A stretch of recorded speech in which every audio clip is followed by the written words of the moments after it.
Tag-ulan na naman. Simula na naman ang kalbaryo ni Nanay Rose. Lagi kasing nagbabaha sa lugar nila sa Valenzuela, nakatabi mismo ng palaisdaan. Pag kayong nagpapawala ng dam, di ba? Naka-stay na sa kalsada yung tubig. Maliit naman ang tubig sa ilog. Ibig sabihin, magpalabas naman yung mga may pitong bato para lumiit naman yung kalsada. Minsan kasi hindi eh. Ang problema ng baha sa Valenzuela at iba pang mga lugar sa Camanava area at Bulacan, parang sakit na tila wala ng gamot. 5 bilyong piso ang inutang at ginastos ng gobyerno sa Camanava Flood Control Project na natapos na noong nakarang taon. Pero ayon sa mga residente, parang wala naman daw nagbago.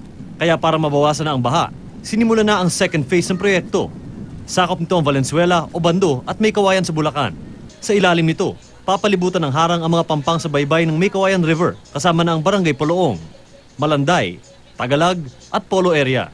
Dahil sa tagal ng implementasyon, nag-iba na yung korte at yung takbo ng tubig. Yung current nag-iba na rin. So yung disenyo na maaring ilang taon na nakalipas na gawa, nung na-implement siya, dahil naman alam natin may bureaucracy rin, mahaba yung proseso, nag-iba na, so hindi niya na nahaharangan yung dapat niya harangan. Dati raw, sako, lupa at lambat ang ginagamit na pangharang sa lugar. Ngayon, sheet pile o pinagdikit-dikit na bakal ang materyales na gamit sa proyekto. Di hamak daw itong mas matibay at hindi raw kayang ilubog o patumbahin ng agos ng tubig. Ito rin daw ang ginagamit ngayon sa ginagawang mega dike sa Obando. 2 bilyong piso ang nakalaang pondo para sa flood control project dito sa Obando, kabilang na pagpapatayo ng mega dike na ito. Bukod dito, 6 na pumping stations pa ang itatayo. Napapanahon. Yun ang nakakama sa panahon ngayon kaysa nung araw. Dahil about 12-15 years ago yung study nila, ay iba na panahon. Masyadong mataas ang tubig ngayon. Tinaasan na rin at inayos ang ilang kalye sa lungsod bilang preventive measure habang ginagawa pa ang flood control.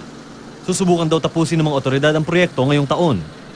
Hiling lang ng mga residente, ito na nga sana ang solusyon sa kanilang kalbaryo tuwing tag-ulan.